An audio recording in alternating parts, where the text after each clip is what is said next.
여러분 안녕하세요.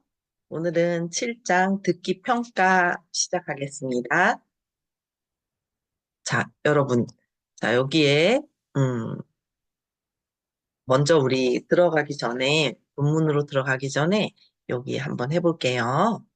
음, 자, 여기 보면 우리 교재에 144쪽에 있는 부분이에요. 들어가기에. 자, 다음은 한국어 듣기 평가에서 주로 활용되는 문항의 유형이에요. 이건 듣기 문항 유형, 그다음에 표시하기 있어요. 듣기 문항 유형이에요. 이 중에서 여러분들이 경험한 문항 유형이 있는지 한번 여러분이 체크해 보세요. 알겠죠? 여러분이 어떤 외국어를 공부하거나 그럴 때 아니면 외국 사람들은 한국어를 공부할 때, 한국 사람들은 다른 영어나 다른 외국어를 공부할 때 여러분이 직접 경험해 본 문항 유형이 어떤 것이 있는지 한번 체크해 보세요. 그리고 여러분 자신이 좋아하는 문항 유형과 좋아하지 않는, 그렇지 않는 것을 찾아보면서 그 이유도 한번 생각해 보면 좋겠어요. 첫 번째는 보면, 음, 의문이나 단어 듣고 맞는 것 고르기가 있어요. 이거는 해보셨나요? 뭐, 예를 들면 의문이나 단어 듣고 맞는 것 고르기 뭐냐면, 1번 고기, 2번 거기 이런 거 써놓고, 고기 하면 1번 이런 식으로 찾는 거. 거기 그러면 2번 이렇게 찾는 그런 유형이죠. 그다음 두 번째는 듣고 문자의 일부분 채우기.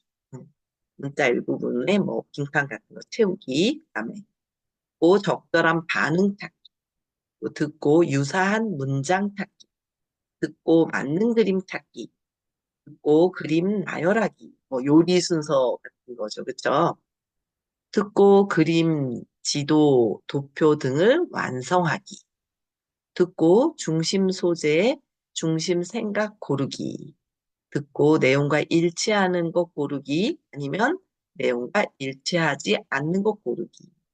그다음 듣고 내용 요약하기, 제목 붙이기, 듣고 화자의 태도, 어조 파악하기. 이런 문항을 해보신 이 중에 적어도 몇 가지 반 정도는 해보신 기억이 있으실 거예요. 그렇죠? 자, 그래서 우리는 오늘이 이제 듣기 평가니까 듣기 평가를 할 때 어떤 식의 유형이 있고 있는지 알아보고 어떻게 만들면 좋을지 한번 생각해 보는 그런 장이 있습니다. 그래서 첫 번째는 1장은 듣기 평가의 목표예요. 145쪽부터 시작입니다. 그래서 이렇게 듣기 평가라고 하면 일단 우리가 듣기는 어떤 걸 평가하는 것인가 생각해 봤을 때 청취력 평가와 청해력 평가 이 두 가지를 나누어 볼 수 있겠습니다. 그래서 그야말로 이 청취력 평가, 청해력 평가에서 청취력은 무엇이냐? 소리를 잘 듣고 파악할 수 있는가, 없는가? 그런 부분이에요.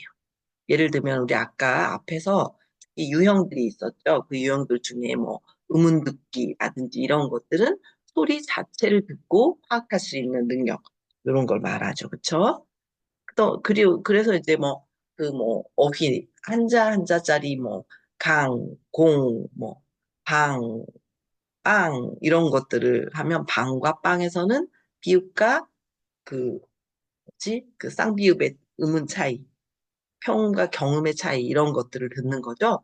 그런 경우는 소리를 듣고 파악할 수 있는지 없는지를 묻는 거죠. 그 다음에 이건 청취력이고 청해력은 듣고 해석하고 이해하는 그런 능력이 되죠. 그래서 들은 내용의 의미를 사실적, 추론적, 평가적으로 이해할 수 있는지 없는지를 확인하는 거예요. 사실적으로 이해할 수 있는지, 추론적으로 이해할 수 있는지, 아니면 평가적으로 이해할 수 있는지 그런 내용이 되겠습니다. 그래서 청취력 평가보다는 좀 높은 수준의 듣기 능력을 요구하게 되겠죠. 왜냐하면 청취력은 소리 자체를 들었느냐, 못 들었느냐 이런 거라면 방인지 빵인지 그 듣는 능력이라면 여기 청해력은 듣고 이해하는 능력. 자, 조금 전에 말한 대로 사실적 이해 능력, 추론적 이해 능력, 평가적 이해 능력 평가가 있어요. 사실적 이해 능력 평가는 들은 내용을 잘 듣고 이해한 거죠. 있는 그대로를 이해했느냐, 못했느냐, 그런 내용이고요. 물론 읽기나 그런 데도 사실적 이해 능력 평가, 이렇게 하면 읽은 내용 그대로를 알아, 이해했느냐, 못했느냐, 이런 게 되죠. 그다음, 추론적 이해 능력 평가가 있어요. 추론적인 건 말 그대로 추측해서 논리적으로 추측해내는 거죠. 그렇죠? 앞뒤를 보면서 추측해내는 거예요. 그 들은 내용을 바탕으로 어떤 사실을 유추하는 능력, 그런 것들을 가리킵니다.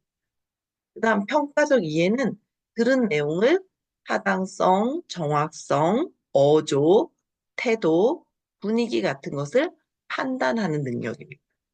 대표적으로는 뭐 주인공의 심정, 밑줄 진 부분에 나타난 그 뭐 글쓴이의 심정, 뭐 주인공의 심정 이런 거 찾기가 그 대표적인 거예요. 자, 그럼 우리 다음으로 넘어가 볼게요. 자, 다음은 우리 교재에는 146쪽에 있는 내용입니다. 그래서 듣기를 한다는 것에 듣기 평가의 방향성은 어떻게 잡아야 할까? 그런 걸 이제 한번 생각해 봐야겠는데요. 요건 여러분 교재에 146쪽에 중간에 이렇게 표로 나와 있는 부분이에요. 그래서 한국 표준교육과정의 듣기 평가 방향에 대해서 제시되어 있습니다. 6가지로 제시가 되어 있는데요. 첫 번째는 핵심 단어에 초점 맞추기. 그다음 맥락에서 추론하기는 전략을 활용해서 듣기 목적에 맞는 이해 능력을 평가하는 것이다. 이렇게 보면 되겠고, 두 번째는 개별 소리를 듣고 구분하는 것부터 단어, 문장, 담화를 듣고 의미를 파악할 수 있는 능력을 평가한다. 그래서 뭐 방이냐 빵이냐 이런 걸 구분하는 것부터 시작해서 단어, 문장, 담화까지 까지 확장해 가는 것입니다. 세 번째는 한국어의 구어적인 특성을 파악할 수 있고 한국어 구어 담화의 특성을 이해할 수 있는지에 대해서 평가하는 것입니다. 그다음 네 번째는 온라인 동영상 자료나 텔레비전 프로그램 같은 시청각 자료를 등의 다양한 실제적인 자료를 활용해서 한국어의 자연스러운 발화를 이해할 수 있는지 없는지 그런 이해할 수 있는 능력을 평가하는. 그리고 다섯 번째는 듣기 평가 자료의 그리고 속도는 실제성을 추구하되 학습자의 수준에 따라 적절하게 조절할 수 있다. 이렇게 보는 것이 그 한국어 표준 교육과정에서 제시하는 듣기 평가의 방향성입니다. 그럼 우리가 이제 듣기 평가를 할 때 듣기 평가의 목표를 설정을 해야 되겠죠. 어떤 듣기 평가를 하는 과정에서 목표가 없이 평가를 한다는 건 있을 수 없으니까 해당 듣기 평가의 목표를 설정해야 되는데요. 한국어 듣기 평가의 목표는 숙달도 별로 등급화하는 것에서부터 시작이 됩니다. 그래서 듣기 평가 목표를 세울 때 숙달도별이라는 건 뭐예요?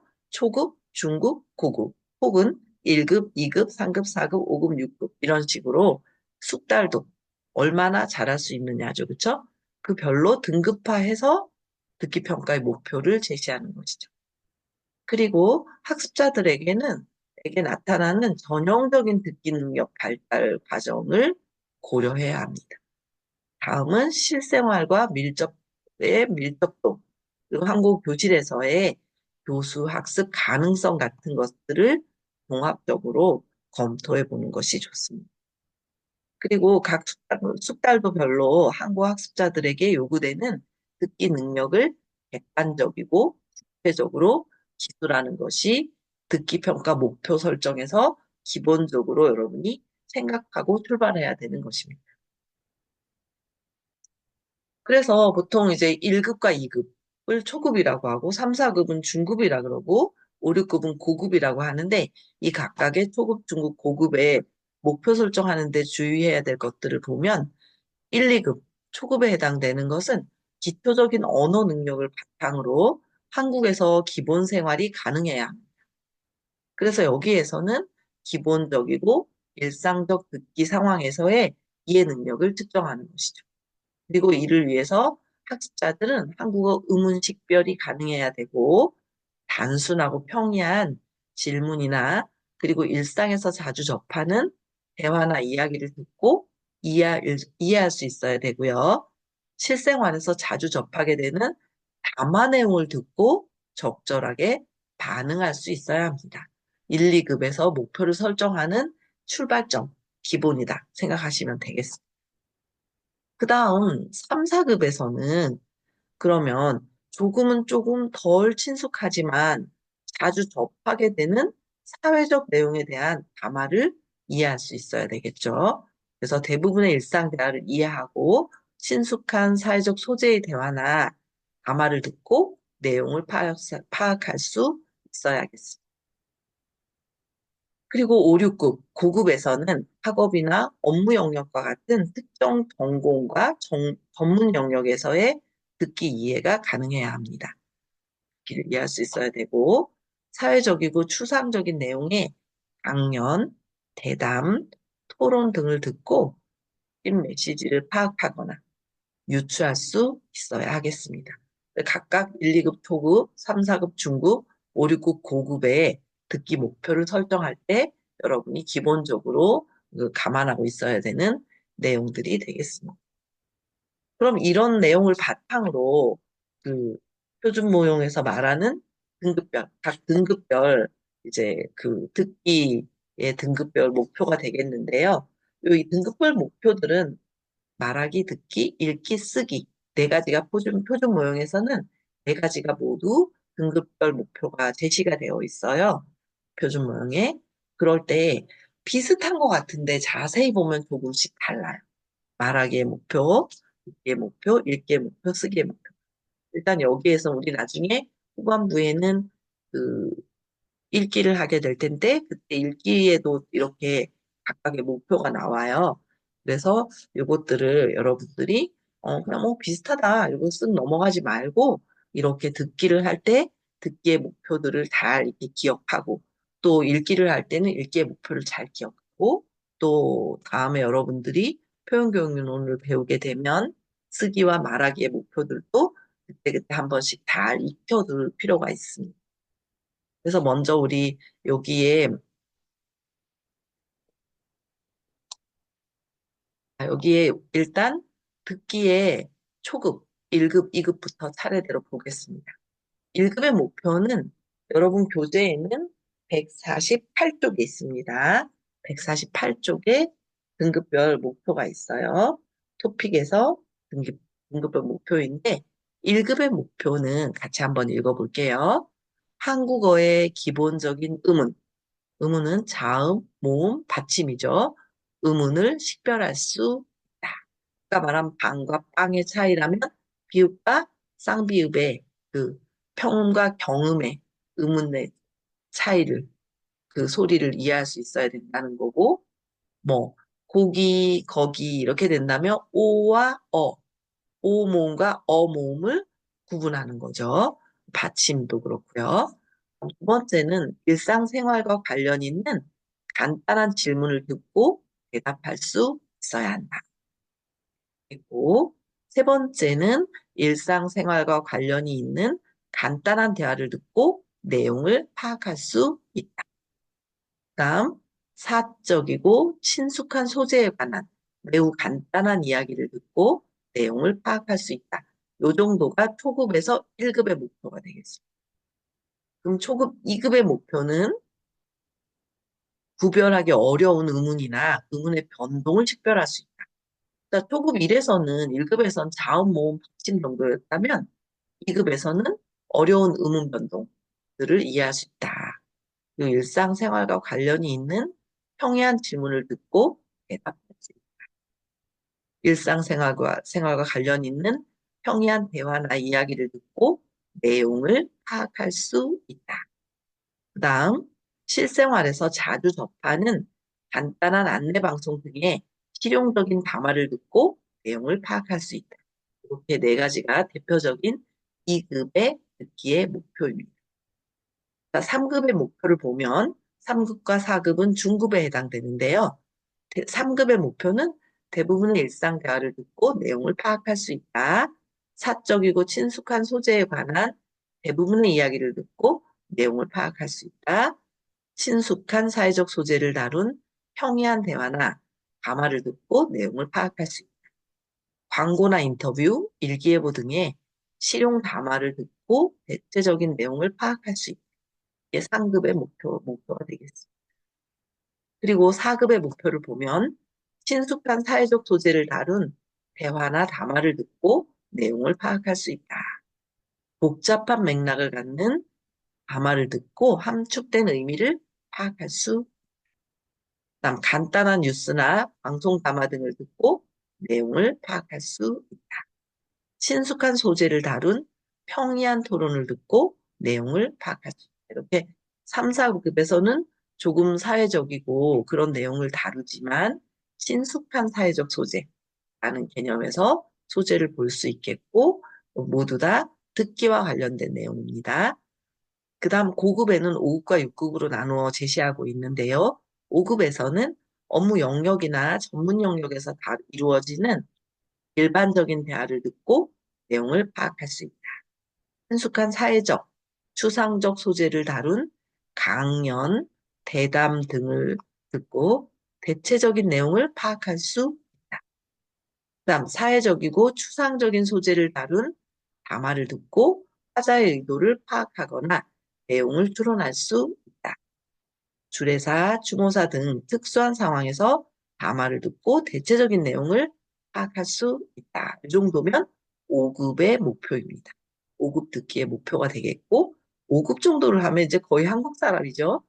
6급의 목표를 보면 업무 영역이나 전문 영역에서 이루어지는 대부분의 대화나 담화를 듣고 내용을 파악할 수 있다. 사회적, 추상적 소재를 다룬 대부분의 강연, 대담, 토론을 듣고 내용을 파악할 수 있다. 그 다음에 대부분의 뉴스나 방송 담화를 듣고 내용을 파악할 수 있다. 일반적으로 널리 알려진 방언들을 듣고 이해할 수 있다. 그래서 5급, 6급까지 하게 되면 완전히 한국 사람처럼 아주 자연스럽게 말하는 여러분 주위의 외국인들은 이제 5급이나 6급쯤이 되는 거죠. 자, 이렇게 살펴보겠고요. 그래서 이것들을 통해서 보면 듣기 평가의 목표라는 건 어떤 식으로 다가가야 되냐 하면 숙달도에 따라 친숙한 것에서 덜 친숙한 것, 그리고 단순한 것에서 복잡한 것. 세 번째는 구체적인 것에서 추상적인 것으로 설정이 되어야 한다. 여기 좀 잘 이해해야 될 것 같아요. 목표를 정할 때 숙달도에 따라서 초급이냐 중급이냐 고급이냐에 따라서 친숙한 것에서 덜 친숙, 단순해서 복잡, 구체적인 것에서 추상적인 것 이런 식으로 나아가면서 그 평가의 목표를 설정해야 한다. 이렇게 보면 되겠고요. 그 다음은 듣기 평가할 때는 최대한 직접 평가나 수행 평가를 통해 학습자들의 직접적인 수행 능력을 측정해야 한다. 정말로 들을 수 있었는지. 그다음 이렇게 요 두 가지로 제시한 것처럼 하기 어려운 경우라도 다양한 유형의 담화를 듣고 맥락을 통해서 정보를 처리할 수 있는 문항을 개발해서 학습자들의 의사소통 향상에 기여해야 합니다. 그럼 우리 교재의 149쪽 아래부터 시작되는 평가의 내용에 대해서 살펴보겠습니다.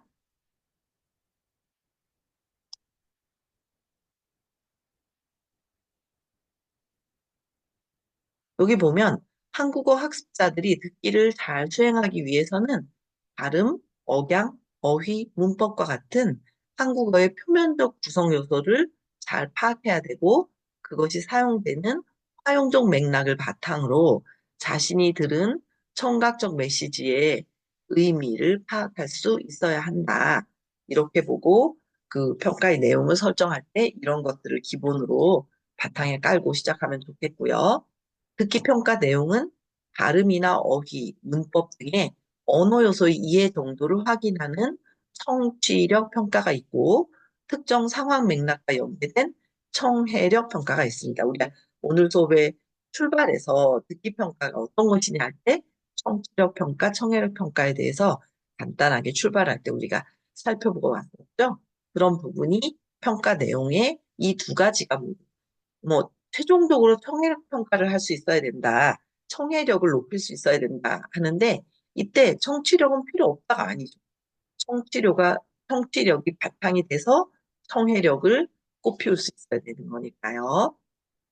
그 중에 청해력 평가를 위해서는 설정되는 상황 맥락은 담화의 사용력이나 의사소통 기능, 그리고 담화 유형 같은 그 다양한 활용 정보를 지니고 있습니다.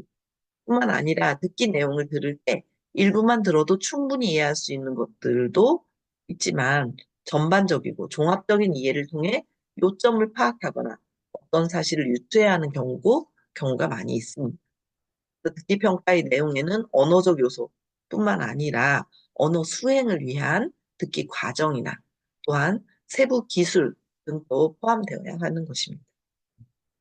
여기서 언급되었던, 여기 앞에서 언급되었던 사용력이라는 것은 계층이나 연령, 지역, 문체 등에 따라 달리 나타나는 언어의 변형이다. 이렇게 보면 되겠고, 그 예로는 전문어나 뭐 지역 방언, 계층 방언 같은 것들이 여기에 속합니다. 자, 그 다음은 평가의 내용에서 우리 교재에는 151쪽에서 2쪽까지 표로 제시되어 있습니다.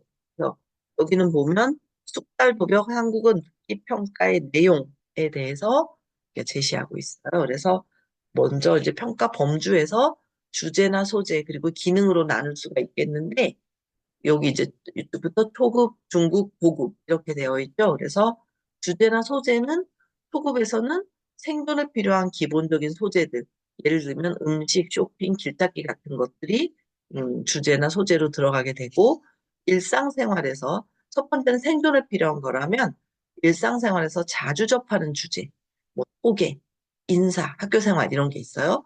소개라면 자기소개서도 있고 친구 소개도 있고 뭐 어떤 물건을 소개할 수도 있고 그런 것, 그런 것들이 초급에서 다루어지는 주제나 소재라면, 그 다음에 중급에서는 일상생활에서 비교적 자주 접하는 추상적 소재도 들어오게 되고, 사회적 관심사, 이런 것들이 들어옵니다. 예를 들면, 건강이나 국가와 도시, 이런 것들이 되고, 그다음 두 번째, 빈번하게 접하는 공식적인 상황.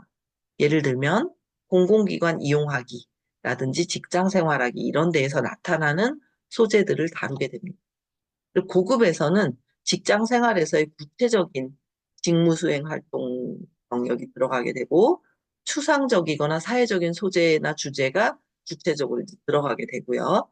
정치, 경제 상황, 그리고 사회 현상, 형상 등 주요 특징, 다양한 전문 분야 이런 것들이 음, 여기에 해당이 되게 됩니다.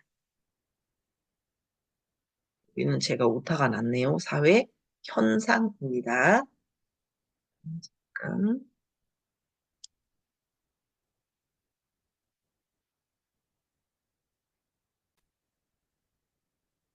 음.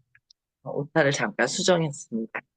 정치, 경제 상황, 사회 현상 등의 주요 특징, 그리고 다양한 전문 분야, 이런 것 주제들을 고급에서는 다루게 됩니다. 그래서 주제와 소재를 봐도 고급에서는 생존과 일상생활에서 자주 접하는 것, 중급에서는 조금씩 추상적으로 그리고 조금씩 공식적인 상황들이 들어오게 되고 고급에서는 공식적이고 사회적이고 추상적이고 뭐 사회 현상, 정치 현상 이런 것들까지 다양한 전문 분야들을 소재로 다루게 됩니다. 물론 다른 뭐 영역도 마찬가지죠.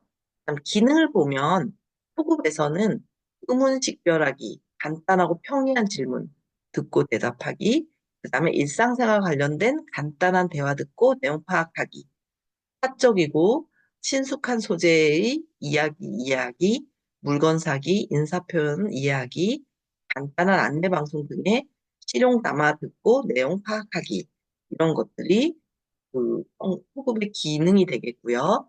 중급의 기능으로는 친숙한 대화나 이야기를 듣고 내용 이해하기, 친숙한 사회적 소재의 대화나 담아 듣고 내용 이해하기, 광고 인터뷰 등의 실용 담화를 듣고 구체적인 내용 파악하기, 복잡한 맥락의 담화를 듣고 함축된 의미 파악하기, 간단한 뉴스 듣고 내용 파악하기, 친숙하고 평이한 소재의 토론 내용 이해하기, 이런 것들이 평가 범주의 기능으로 들어가게 되고, 음. 그다음 고급에서는 업무 수행 영역이나 전문 분야, 연구와 관련 있는 대화나 담화. 그다음 친숙한 소재의 강연, 대담, 화자의 의도 파악, 추론하기 같은 내용을 듣고 이해하는 그런 걸 할 수 있고, 특수한 상황에서의 담화 내용 파악하기, 부분의 뉴스나 방송 담아 듣고 내용 파악하기, 널리 알려진 방언 듣고 이해하기, 이런 것들이 고급에서의 기능 범주가 되겠습니다. 그다음에 어휘 문법적인 내용들을 보자면 여기 이제 여기도 초급, 중급, 고급이 있는데요.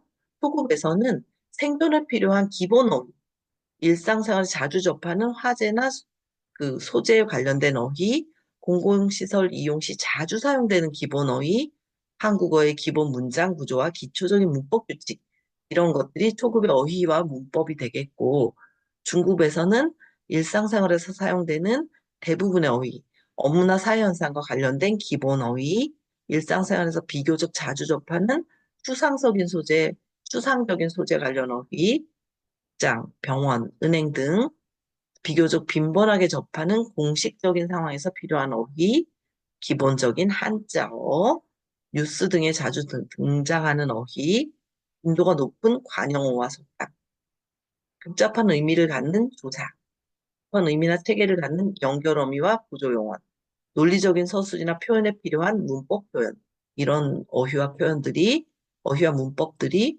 중급에 들어가는 내용이 되겠고요. 고급의 어휘와 문법은 사회 현상을 표현하는 데 필요한 추상적인 어휘, 직장에서 특정 영역과 관련된 어휘, 세부적인 의미를 표현하는 데 필요한 어휘, 널리 알려진 방언, 자주 쓰이는 약어, 은어, 속어, 대부분의 시사용어, 사회의 특정 영역에 쓰이는 외래어, 다양한 상황에서 사용되는 복잡한 의미를 갖는 속담이나 관용어, 전문적인 영역에서 사용되는 문법 표현, 다양한 텍스트에서 자주 사용되는 문법 표현, 이런 것들이 고급의 어휘 문법으로 들어가겠습니다. 그 다음에 담화 유형을 보면 초급에서는 짧고 단순한 문장, 일상생활에 관련된 간단한 대화와 이야기, 그 다음에 실생활에서 자주 접하는 간단한 안내방송이나 광고, 친숙한 소재의 생활문, 이런 것들이 초급에서 다루는 담화 유형이고, 중급에서는 대부분의 일상 대화, 사적이고 친숙한 대부분의 이야기, 광고, 안내방송, 인터넷, 일기예보 등의 생활문, 뉴스, 토론, 간단한 내용의 강연이나 좌담회, 이런 담화 유형들을 중급에서 다루게 되겠고, 고급에서는 업무나 전문 분야와 관련된 소재의 대화와 담화, 친숙한 사회적, 추상적 소재를 다룬 강연이나 대담, 그리고 주례사, 추모사 등의 특수 상황이나 소재를 다룬 담화, 논설이나 사회적 소재를 다룬 대부분의 뉴스나 방송 담화가 여기에 해당이 되겠습니다.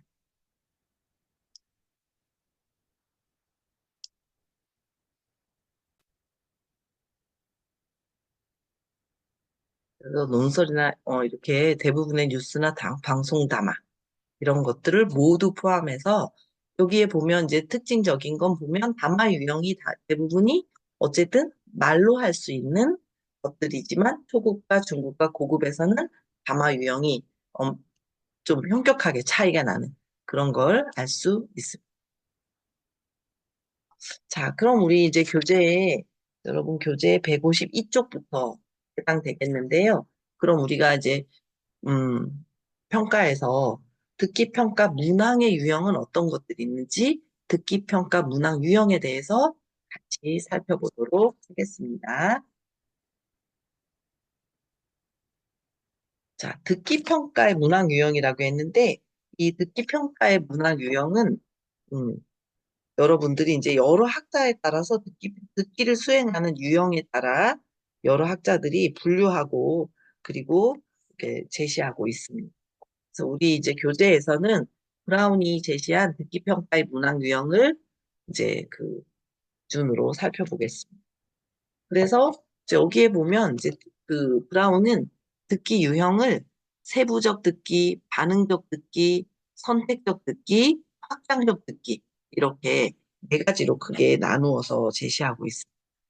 그래서 그 기술 부분에서도 미시적 기술, 거시적 기술 이렇게 가지로 나누어서 제시했는데요.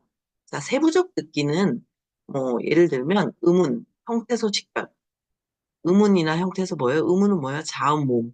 형태소는 뭐 시제, 강세, 뭐 단어 이런 것들을 식별하는 걸 말하고 바꿔 말하기, 인식, 문장 단위, 대화 단위 이런 것들이 세부적 듣기에 해당이 되겠고 그다음 반응적 듣기는 질문에 적절히 응답하기.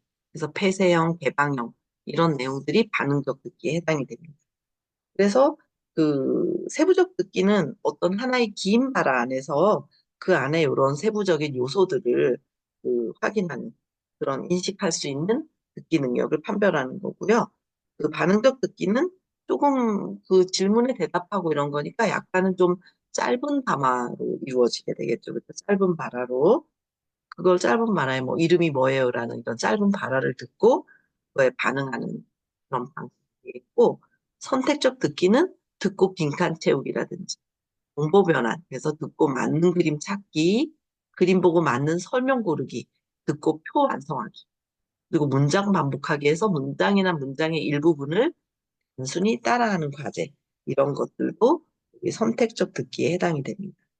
그래서 선택적 듣기라는 건 어떤 정보를 찾아내기 위해서 뭐 일정 시간 동안 몇 분 동안 짧은 독백과 같은 뭐 담화 조금 긴 담화를 쭉 듣고 선택 그런 거가 되겠고요.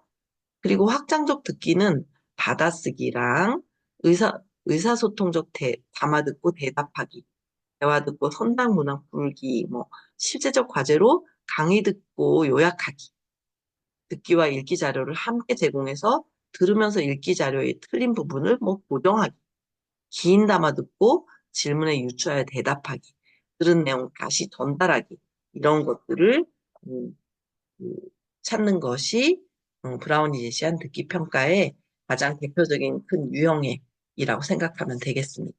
세부적 듣기, 반응적 듣기, 선택적 듣기, 확장적 듣기로 나누어서 제시하였습니다. 그래서 여기에서 말하는 듣기의 유형은 언어의 표면적인 구성 요소를 정확하게 이해해야 되고, 듣는다는 건 화용적 맥락도 이해해야 되고, 듣고 의미도 결정해야 되고, 전반적이고 종합적인 이해 능력을 그, 평가하는 그런 듣기 평가가 이루어져야 합니다. 그래서 뭐 지난 시간에 딕토글로스에 대해서도 우리가 했었는데 딕토글로스나 딕토콤포지션 있는데 딕토콤포지션은 딕토콤프라고도 해요.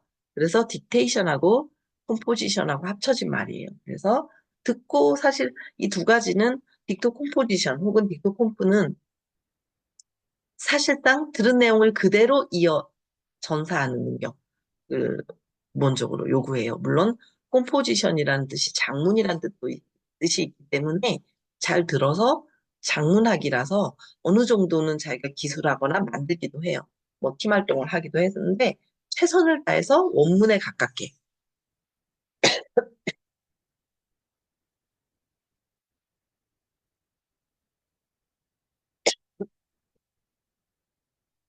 그런 거라면 딕토글로스는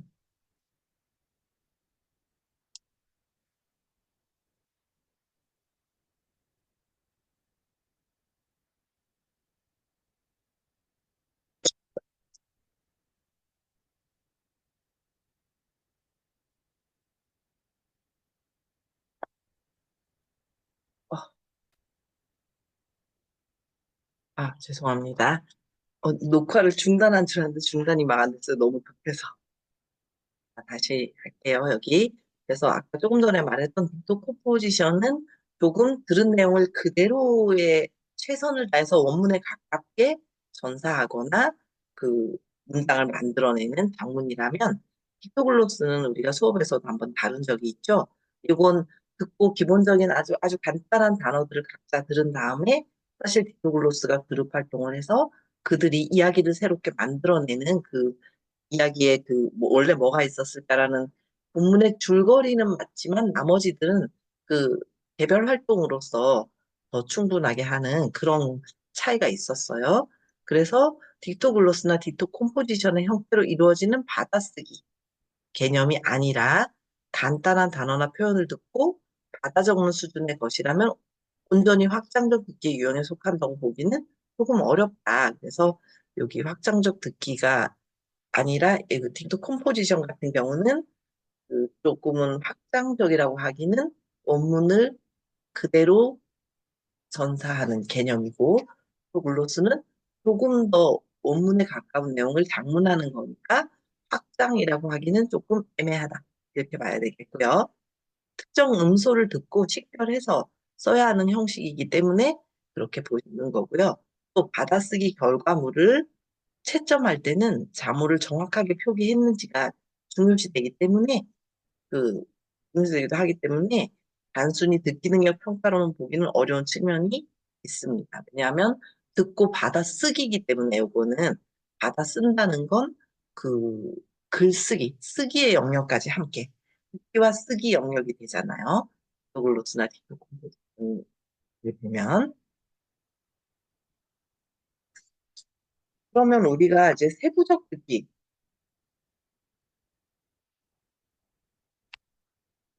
우리 이제 교재에는 154쪽 붙어 있는데 세부적 듣기의 문항 유형입니다. 그래서 여기는 보면 세부적 듣기는 하나의 긴 말 안에 사용된 음운, 억양, 어휘, 문법, 표현 등과 같은 언어 요소를 인식할 수 있는가 에서 주로 초급의 초기 단계에서 학습자들이 글을 읽고 쓰거나 글을 읽고 이해하는 능력을 얻는데 도움을 주기 위해서 활용되는 유형입니다. 그리고 여기에서는 음소 식별하기, 억양 구별하기, 어휘나 어구 정확하게 듣기 등이 있습니다. 보통 의문이나 단어를 듣고 맞는 것을 고르거나 문장을 듣고 빈칸을 채우는 등의 형식을 보이는 경우도 많습니다. 초급에서는. 그래서 세부적 듣기 예시를 보면 첫 번째 듣기는 달 했을 때 듣기 지문은 달 이렇게 나오고 그 문항은 문항 그 답항은 달, 딸, 탈 이렇게 세 개를 줘서 들은 그 음성인 달 가지고 성음인 달을 찾는 거죠. 그, 트의 차이점을 구분하는 거. 이런 것들은 세부적 듣기에 해당되는 거예요. 그다음에 어라는 게 듣기 지문이라면 오, 아, 어 중에 어를 찾는 같은 유형이고 모음을 여기는 오냐, 어냐, 아냐 이거의 차이를 듣는 거고 그다음에 약간 이제 문장 듣기인데 보면 언제 한국에 왔어요? 이렇게 됐을 때 혹은 그래서 1번 언제 한국에 왔어요? 2번 어제 한국에 왔어요가 있어요. 요거 중에 언제 한국에 왔어요를 듣고 언제, 어제 이 차이를 구분해내는 거죠. 그렇죠? 그다음에 듣기에서 아이가 있어요 했을 때 아이 여기 빈칸을 채우는 그래서 오이, 아이, 오리, 아우 이 중에서 아이를 찾는 거죠.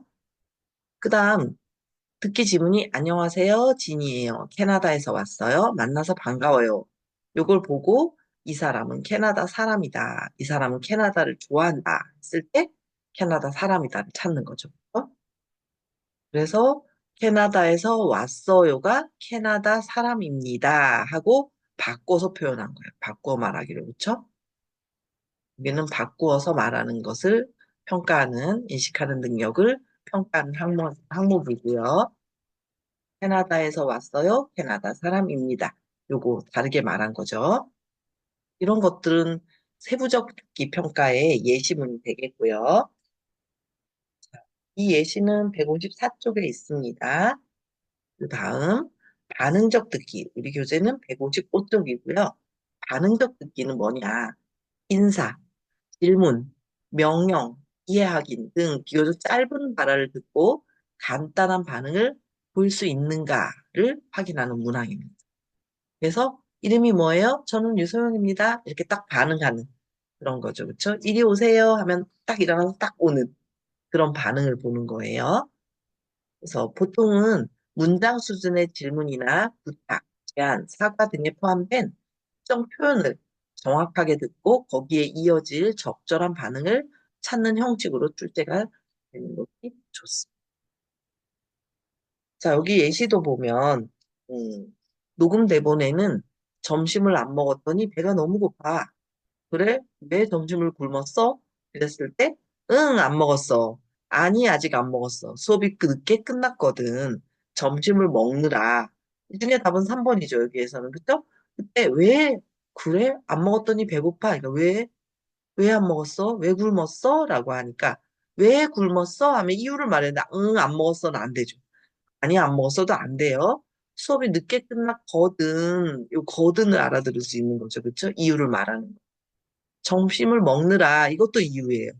그런데 왜 안 먹었었는데 점심을 먹느라 안 먹을 수가 없죠. 의미적으로. 그래서 3번이 되는 이런 방식이고 그 다음 두 번째는 음, 늦어서 미안합니다. 그랬을 때 여기에는 쓰기 말하기로 뭐 쓰는 그런 유형이에요. 그래서 이런 것들은 일종의 늦어서 미안합니다라고 했을 때 그러면 이제 수험자는 어떻게 대답을 쓰는 게 좋을까? 이런 거 생각하면서 여기를 쓸 수 있으면 되겠죠. 그 다음 선택적 듣기예요. 선택적 듣기는 담화를 듣고 특정 정보를 찾아내야 되는데 전체적인 의미 파악이 목표가 아니라 들은 내용을 통해서 특정 정보를 이해하는 것이 목표예요. 전체 내용을 위해서 이 글은 무엇에 대한 글이냐 이런 게 아니라 여기에서는 그냥 세부적인 내용들인 거죠. 그래서 보면 내용을 듣고 그 내용과 맞는 그림을 찾거나 제시된 사진이나 그림을 보면서 관련 있는 혹은 관련이 없는 것을 찾는 것 등이 있습니다. 예를 들면 토픽 문항의 1번, 2번 문항들은 듣고 맞는 그림 찾기죠. 그런 거고요. 그다음 읽기의 특성에서 사실이나 사건을 파악하는 찾아 읽기와 유사한 그런 형식이라고 보면 되겠습니다. 자, 우리 교재의 예시를 보면 음, 녹음 대본이 실례지만 근처에 은행이 있어요. 저 사거리에서 오른쪽으로 가세요. 그리고 길을 건너세요. 그럼 백화점이 있어요.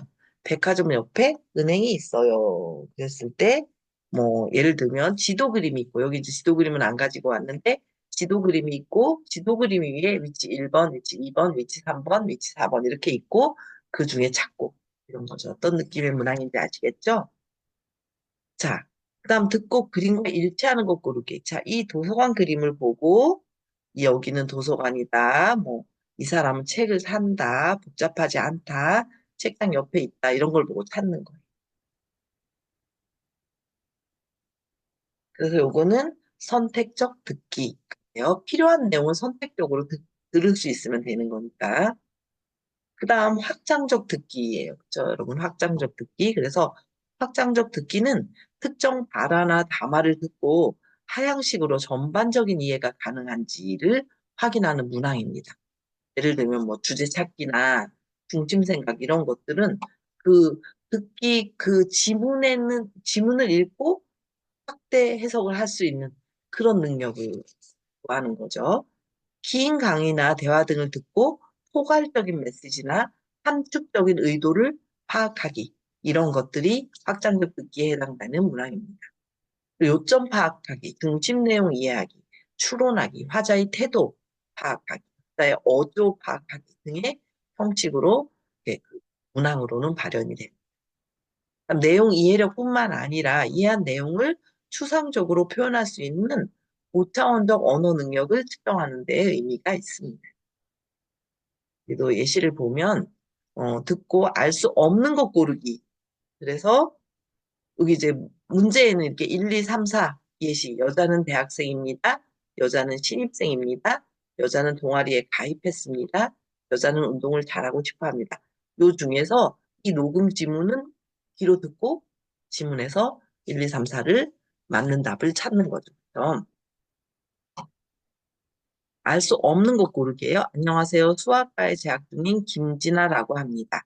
운동을 좋아하지 않지만 잘하는 운동 한 가지가 있으면 좋을 것 같아서 이곳에 가입했습니다. 우리 학교에서 회원이 가장 많은 곳이니까 앞으로 운동을 하면서 많은 선배님들 그리고 후배님들과 친해지고 싶습니다. 잘 부탁드립니다. 여기서는 여자가 대학생이냐 신입생이냐 동아리 가입했냐 운동을 잘하고 싶어 하냐 뭐 이런 것들 중에서 어, 찾는 거예요. 음. 자, 다음은 우리 책의 130, 아니 157쪽부터 뒤에 158쪽까지 8쪽에 있는 내용인데 한국어 듣기 평가의 실제입니다. 한국어 듣기 평가의 실제에서 한국어 숙달도별 듣기 평가 문항의 유형인데요. 음, 여기는 우리 앞에서 나왔던 그 브라운이 제시한 세부적 듣기, 반응적 듣기, 선택적 듣기, 확장적 듣기에서 그것에 대한 그 구체적인 문항, 듣기 평가 문항의 유형을 제시하고 있습니다. 세부적 듣기에는 보면 의문이나 단어 듣고 맞는 것 고르기, 문장 듣고 문장의 일부 채우기, 문장 듣고 유사한 문장 찾기가 있습니다. 그리고 받아쓰기, 세부 내용 파악하기 이렇게까지가 뭐 다음을 읽고 세부 내용 파악, 듣고 세부 내용 파악하기 이런 것들이 세부적 듣기에 해당이 됩니다. 그래서 여기 보면 의문이나 단어 듣고 맞는 것, 문장의 일부 채우는 것, 유사한 문장 찾는 것 이런 건 다 초급에서 활용한 이런 정도의 내용을 뭐 고급에서까지 할 건 아니에요. 그래서 소금 문제를 만들 때 유용한 그 문항의 형식이다, 유형이라고 생각하면 될 것 같고 받아쓰기까지는 세부 내용 파악하기는 초급, 중급, 고급에서 모두 사용할 수 있습니다. 초급의 내용으로도 세부 내용을 파악하는 걸 지킬 수가 있고 고급에서도 세부 내용을 파악할 수가 있겠습니다. 그다음 반응적 듣기는 문장이나 대화 듣고 적절한 반응 찾기예요. 그래서 이런 경우는 초급, 중급, 고급 모두에서 문장이나 대화 듣고 적절한 반응 찾기는 할 수 있고, 긴 담화, 무슨 어려운 담화를 듣고도 그 반응을 찾을 수 있고, 아주 간단한 뭐 이름이 뭐예요 정도의 쉬운 걸 가지고도 반응은 찾을 수 있기 때문에 반응적 듣기에서는 초, 중, 고급에 모두 가능한 유형이라고 보시면 될 것 같습니다. 그다음 선택적 듣기는 그림 보고 맞는 설명이나 대화 찾기. 이거는 이제 초급에서만 주로 다루는 문학 유형일 수 있겠고요. 그림에서 찾는 거니까. 그다음에 담화나 문장 듣고 맞는 그림 찾기. 요거는 이제 초급, 중급 정도까지는 활용 가능한 문학 유형이라고 보면 되겠습니다. 그다음 확장적 듣기는 여러 가지가 있겠는데 한 칸씩 이제 어느 급수에 해당하는지 같이 볼게요. 여러 가지가 있으니까. 담화 듣고 그림 나열하기는 초급도 되고 중급 정도까지도 가능합니다. 고급으로는 뭐 이렇게 문장 나열은 고급 문항까지는 조금 어려운 것 같고요. 담아 듣고 그림, 지도, 도표를 완성하기도 초중 고급에 모두 사용할 수 있게. 정보 찾기도 초중 고급. 담아 듣고 담화의 중심 소재 찾기, 중심 내용 고르기도 초중 고급에서 모두 사용할 수 있는 문항 유형이고, 담아 듣고 담화의 요소 파악하기도 초급 중급 여기는 요소 파악하기 정도는 담아 듣고 내용과 일치하는 것 고르기, 일치하지 않는 것 고르기는 그 텍스트가 초중고급을 나눠서 모두 가능하고. 그래서 초급에서는 여기서부터 요 정도까지를 활용할 수 있겠고, 그 다음 보면 내용 요약하기는 중고급에서만 활용 가능하고, 제목 붙이기, 담아 듣고 추론하기, 타자의 태도 어조 파악하기, 이렇게 이런 것들은 주로 중급이나 고급에서 활용하는 유형이다. 그래서 흐름을 보자면 세부적 듣기는 주로 초급, 확장적 듣기는 주로 중고급에서 활용할 수 있는 유형이구나. 이렇게 볼 수 있겠습니다. 자, 그러면 이제 그 다음은, 여러분이 이제 한국어 능력 시험 토픽에서 듣기 평가 문항을 좀 살펴보겠는데요. 토픽에 제시된 그 세부적 듣기, 뭐 선택적 듣기, 반응적 듣기, 그리고 확장적 듣기의 예시를 하나씩 보겠습니다. 먼저 이제 첫 번째 여기 이제 보이는 예시는 여러분 교재 159쪽부터 있는데 여기는 60회 토픽에 한국능력시 원에서 나온 문항입니다. 그래서 여기는 보면 유사한 문장 찾기예요. 그래서 여자가 민수 씨는 보통 저녁을 집에서 먹어요? 네, 요리하는 걸 좋아해서 만들어서 먹어요. 수미 씨는요? 저는 요리를 잘 못해요. 그래서 밖에서 자주 먹어요. 이렇게 했을 때 여자는 요리를 잘합니다. 여자는 요리를 자주 합니다. 남자는 요즘 밥을 잘 못 먹습니다. 남자는 보통 집에서 저녁을 먹습니다. 그랬어요. 음. 여기서 보면은 여자가 요리 잘해요? 아니에요. 남자가 요리 잘하죠? 여자는 요리를 자주 해요? 아니요. 싫어해요. 밖에서 자주 먹어요. 그쵸? 남자는 요즘 밥을 잘 못 먹습니다. 그랬어요. 만들어 먹어요, 남자는. 못 먹지 않아요. 남자는 보통 집에서 저녁을 먹습니다. 집에서 먹어요. 그쵸? 음, 그래서, 여기에서는 찾는, 그 유사 문장을 찾는 거고요. 반응적 듣기는 사과가 맛있어요? 라고 물어봤으니까, 여기서 yes, no로 해서 맛있다고 하던가 맛없다고 하던가 해야 되죠. 자, 여기 1번은 보면 네, 없어요는 이제 반응이 다르죠. 그쵸? 이 사과가 있어요 했을 때, 아니, 없어요. 그랬을 때, 네, 없어요가 되는 거죠. 그다음 사과가, 네, 사과가 맛있어요. 하면 그게 맞는 거고, 아니요, 비싸요. 아니요, 좋아요. 이런 것들은 사과가 맛있어요. 라는 질문에 적절한 반응이 아니죠. 이렇게 적절한 반응을 찾는 문항이 있고요. 그것도 이제 60회 토픽에서 문제 문항이고, 그다음 선택적 듣기의 예시인데요. 교재에 160쪽에 있습니다. 그래서 가만한 문장을 듣고 맞는 그림 찾기예요. 그래서 무엇을 도와드릴까요? 이 지갑 누가 잃어버린 것 같아요. 이 앞에 있었어요. 네, 이쪽으로 주세요. 그래서 여기에서는 1번이 되겠네. 그림, 그죠? 이런 적절한 그림을 찾는 이런 문장이 선택적 듣기 들어가고요. 그다음 확장적 듣기의 예시인데요. 자, 우리 이 예시는 조금 전에 그림도 60회 토픽이었고, 그리고 60회 토픽에 나온 문항인데, 담화를 듣고 담화의 중심 소재 찾기예요. 여기 일요일에 쉬어요?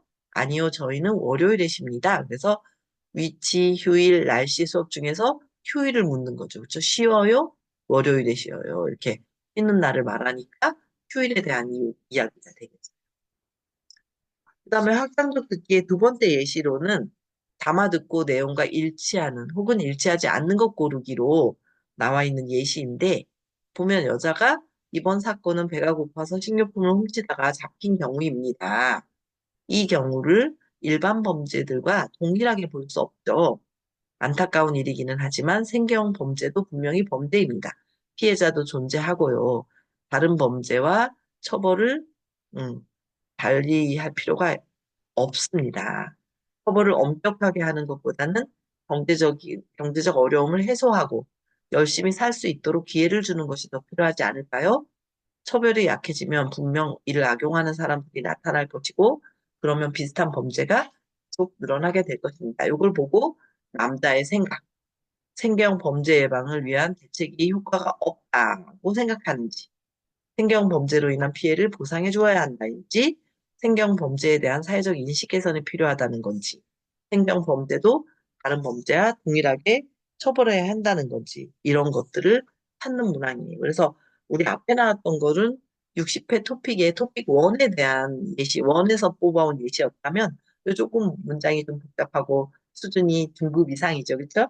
그래서 요거는 60회 토픽 2에서 가지고 온 문항입니다. 그래서 2에서 뭐 요 정도 문항이면 3급 정도 붙는 문항이 되겠습니다. 3, 4급 정도? 4급 정도 될라나? 뭐 요 정도 되겠네요. 그쵸? 자, 이 똑같은 글을 가지고 남자의 태도로 알맞은 것도 상대방의 의견에 반대하고 있다. 제도의 문제점을 지적하고 있다. 문제 해결 방안에 공감하고 있다. 상대가 제시한 근거를 의심하고 있다. 이렇게 중에서 고르는 게 되겠습니다. 자, 그럼 우리 이제 이번 그 7장 듣기 평가의 마지막 부분인데요. 그 네 번째는 우리가 162쪽에 있는 내용입니다. 그래서 듣기 문항 개발 시 주의사항에 대해서 나와 있는데요. 평가 자료의 실제성 부분과 수준을 고려한다는 이런 크게 두 가지 부분으로 나누어서 볼 수가 있겠습니다. 문항 개발 시 주의할 사항은 먼저 평가 자료의 실제성 부분에서는 언어 학습은 언어 지식을 채우는 것이 아니라 실질적인 의사소통을 목적으로 하기 때문에 듣기 평가의 문항 또한 실제성을 지녀야 한다. 이런 내용이 있고, 그다음 듣기 자료의 내용이 명료해야 한다. 그다음 듣기 자료의 실제성을 지나치게 강조해서 아무런 핵심 내용이 없는 자료를 듣기 문항으로 해서는 안 되고, 듣기 문항에서 요구하는 기술이 무엇인지도 명확하게 해야 한다. 이런 것들이 평가 자료의 실제성 부분에서 주의사항이 되겠고요. 두 번째는 평가 자료를, 문항 평가를 개발할 때 주의해야 될 사항 중에 수준 고려하기. 이제 그 딸도 별로 평가를 하는 걸 말하죠. 그래서 한국어 듣기 평가는 모호하자가 아닌 한국어 학습자를 대상으로 이루어지는 만큼 딸도별 한국어 듣기 학습 목표에 맞게 문법이나 어휘, 담화 수준 등을 고려해야 한다. 예를 들면 초급 학습자들에게 익숙하지 않은 시사 문제를 제시하는 건 되겠죠. 그래서 그리고 듣기 문항 개발자는 학습자의 언어 숙달도를 잘 파악해서 그들을 대상으로 무엇을 평가할 것인지 구체적으로 계획할 필요가 있습니다. 이렇게 듣기 평가의 실제성 부분과 수준별, 수준을 고려하는 것, 이런 차원에서 주의사항을 나누어서 기억하시면. 그리고 교육이 평가를 목적으로 이루어져서는 안 된다는 점. 그리고 한국 교육은 궁극적으로 특정 시험의 합격자 양산이 아니라 의사소통 능력 개발을 목적으로 한다는 점을 명심해서 평가를 개발해야 되겠습니다. 그리고 인터넷을 기반으로 듣기 평가를 할 경우에는 교사가 학습자들의 네트워크 상황이 모두 동일하지 않을 수도 있다는 점과 모든 학습자들이 온라인 기반 평가 방식에 익숙하지 않다는 점을 기억하고 개별 학습자의 상황에 맞게 대처할 수 있어야 합니다. 뭐 이제 뭐 토픽 같은 그 대단히 대규모 평가에서는 그냥 그 아주 개인적인 것보다는 크게 인터넷 베이스는 이렇게 한다라는 걸 공지해서 평가하고 있지만 기관에 취업해서 여러분이 성취도 평가를 출제한다면 이런 부분도 확인을 하고 진행을 해야 되겠죠. 그러면 우리 이제 마지막에 163쪽에 있는 그 예시 문항인데요. 여러분도 여기 한번 생각해 보면 좋겠어요. 그래서 앞에서 이제 열심히 이제 듣기 평가에 대해서 학습했는데 우리가 이 내용을 이렇게 여러분이 다시 한번 기억해내고 상기하면서 아래의 조건을 목적에 맞게 세부적 듣기 유형의 문형, 문항 한두 개 정도를 한꺼번에 만들어 보자 그랬어요. 응. 미안해요.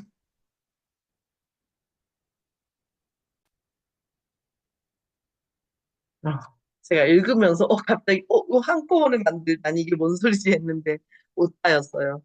자, 그래서 이렇게 세부적 듣기형의 문항을 한두 개 정도 한번 만들어 보자. 이런 거예요.